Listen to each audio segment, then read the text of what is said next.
Hello friends, I am Chitranjana. मैं आज आप सभी को मध्य प्रदेश राज्य सुरक्षा अधिनियम 1990 के जो आगे के सेक्शंस हैं वो कंटिन्यू करूँगी इस वीडियो में। हम 1 से लेके 7 तक के जो सेक्शंस हैं वो फर्स्ट पार्ट और फर्स्ट वीडियो में कवर कर चुके हैं, तो आगे के सेक्शंस में इस वीडियो में कंटिन्यू करूँगी। सो हम पढ़ते हैं। सबसे पहले आप चाहें तो क्विक रिवीजन कर सकते हैं कि सबसे पहले फर्स्ट सेक्शन में हमने पढ़ा था शॉर्ट टाइटल कमेंसमेंट, मतलब एक्ट का नाम क्या है और ये कहाँ पर एप्लीकेबल है। एक्ट का नाम है मध्य प्रदेश राज्य सुरक्षा अधिनियम, संपूर्ण मध्य प्रदेश पर एप्लीकेबल है। सेक्शन 2 में हमने पढ़ा था निर्बंधन आदेश, ठीक है। सेक्शन 3 में हमने पढ़ा था निर्बंधन आदेश जारी करने की शक्ति किसे है, मतलब डीएम को है। सेक्शन 4 में हमने पढ़ा था कि जो व्यक्ति है वो दल और समूहों का तितर बितर हो जाना। सेक्शन 5 में हमने पढ़ा था जो व्यक्ति अपराध करने वाले हैं उनको जिले से बाहर हटाया जाना। सेक्शन 6 में हमने पढ़ा था कि जो व्यक्ति पहले से सिद्ध दोष ठहराए गए हैं उनको हटाया जाना। सेक्शन 7 में हमने पढ़ा था कि ये जो ऑर्डर दिया जाएगा वो कब तक प्रवर्तन में रहेगा। सो अब हम पढ़ रहे हैं सेक्शन 8, और सेक्शन 8 में ये कहा गया है कि जो ये व्यक्ति है जिसके अगेंस्ट में सेक्शन 3, 4, 5, 6 के अकॉर्डिंग ऑर्डर सुनाया जाएगा तो उसके पहले उसको सुनवाई का अवसर दिया जाएगा। ये बात सेक्शन 8 में कही गई है। सो सेक्शन 8 में सुनवाई के अवसर की जो पूरी प्रोसेस है ना वो बताई गई है। सेक्शन 8 में 5 सब सेक्शन दिए हुए हैं और मैं आपको शॉर्ट में समझा दूंगी।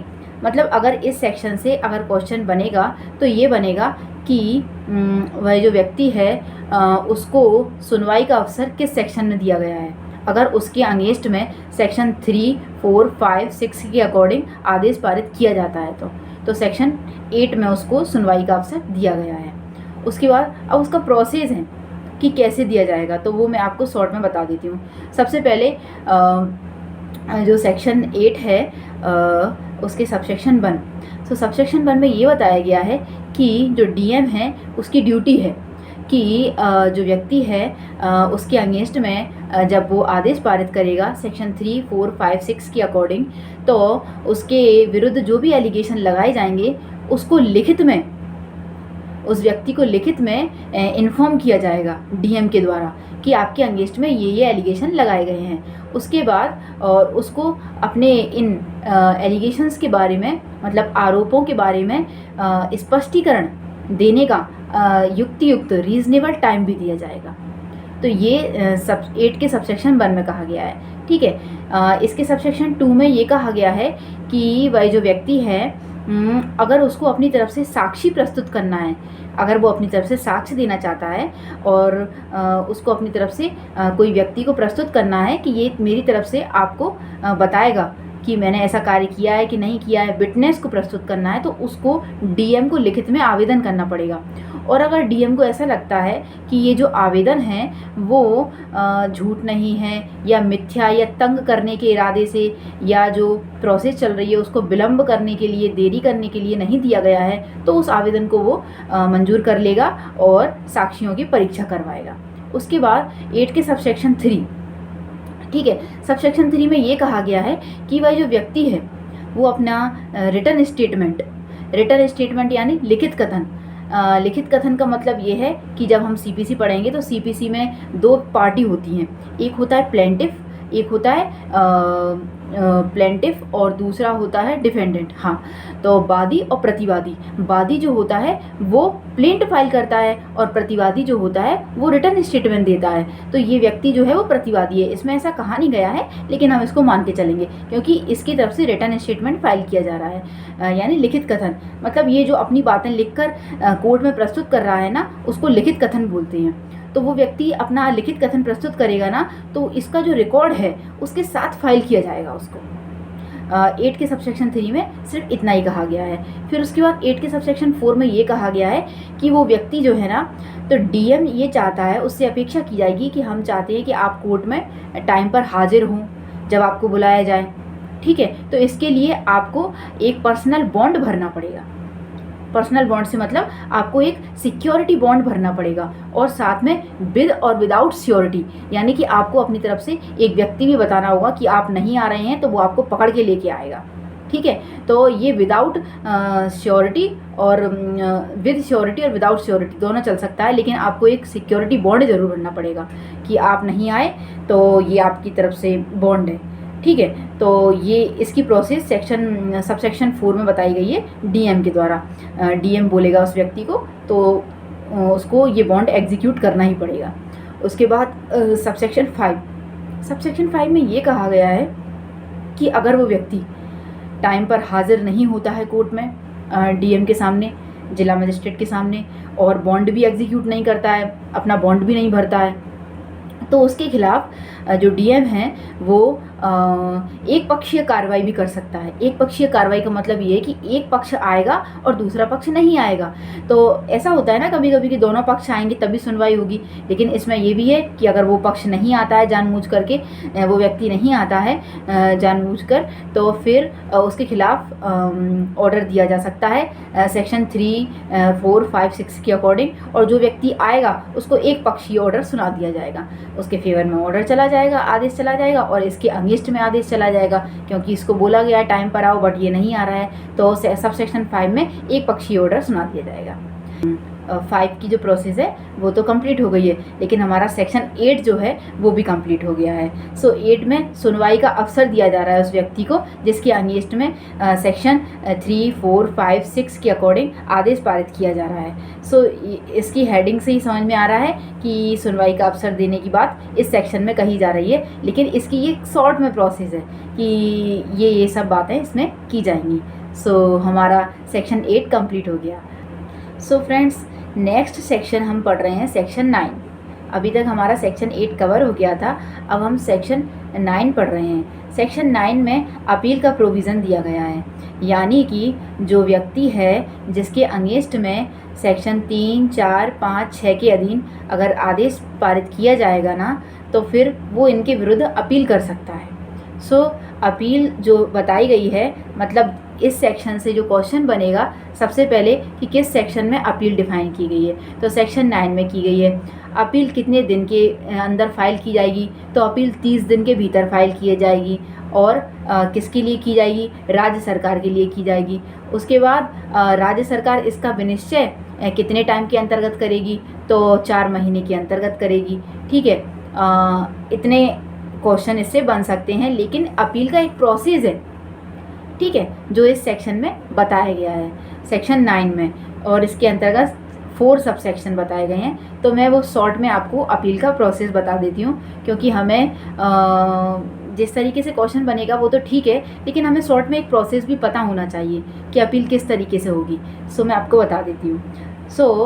सेक्शन 9 में वही जो व्यक्ति है जिसके विरुद्ध आदेश पारित किया गया है सेक्शन 3, 4, 5, 6 के अधीन, ठीक है, तो डीएम या फिर कोई सेक्शन 13 के में सशक्त किया गया कोई भी अधिकारी या फिर कोई अन्य अधिकारी।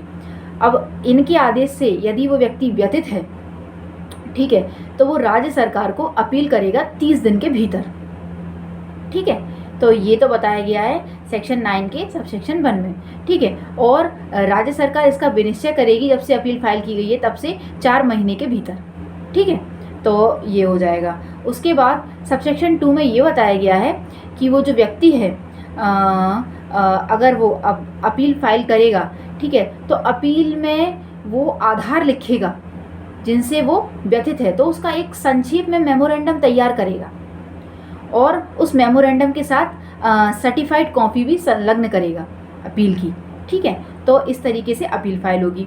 उसके बाद सबसेक्शन 3 में ये बताया गया है कि जो राज्य सरकार है ना, वो अपीलार्थी को सुने जाने का युक्त अवसर देगी, ठीक है। कैसे? अपने विधि व्यवसाय के द्वारा, यानी कि वो अपने वकील के माध्यम से आ सकता है कोर्ट में और उसको सुने जाने का अवसर दिया जाएगा।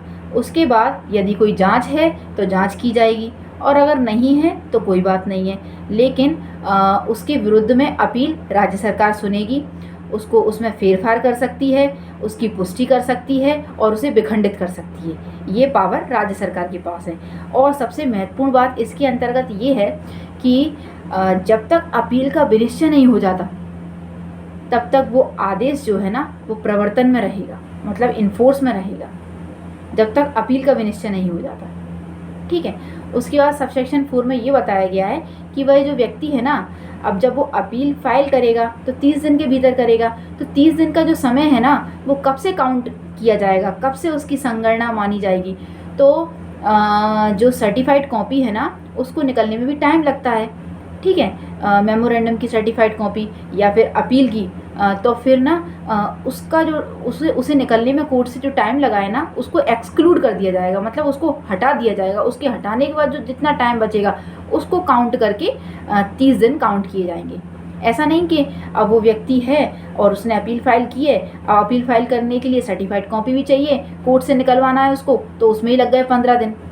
ठीक है। तो अब तो फिर उसके पास कम ही दिन बचे, तो उसका तो टाइम एक्सक्लूड हो गया ना, मतलब ख़त्म ही हो गया। तो कोर्ट उसके साथ अन्याय नहीं करेगी, इसलिए वो टाइम की संगणना बता रही है कि जितना टाइम कोर्ट के द्वारा लगेगा उसके काम में उसको एक्सक्लूड कर देगी, हटा देगी, बाकी के टाइम फिर काउंट करेगी। तो ये शॉर्ट में एक अपील की प्रोसेस है। तो हमारा सेक्शन 9 कंप्लीट हो गया।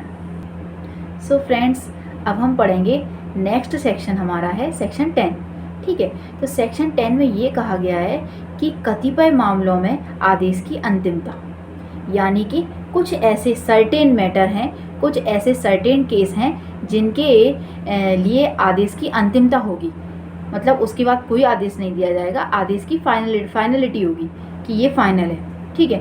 तो इसके अंतर्गत ये बताया गया है कि सेक्शन 10 के अंतर्गत ये बताया गया है कि वो व्यक्ति है जिसके अगेंस्ट में सेक्शन 3, 4, 5, 6 के अधीन आदेश पारित किया जाता है उस व्यक्ति के विरुद्ध, तो उसको उस आदेश को किसी भी न्यायालय में प्रश्नगत नहीं किया जाएगा, लेकिन प्रश्नगत किया जा सकता है। वो 3 आधार हैं,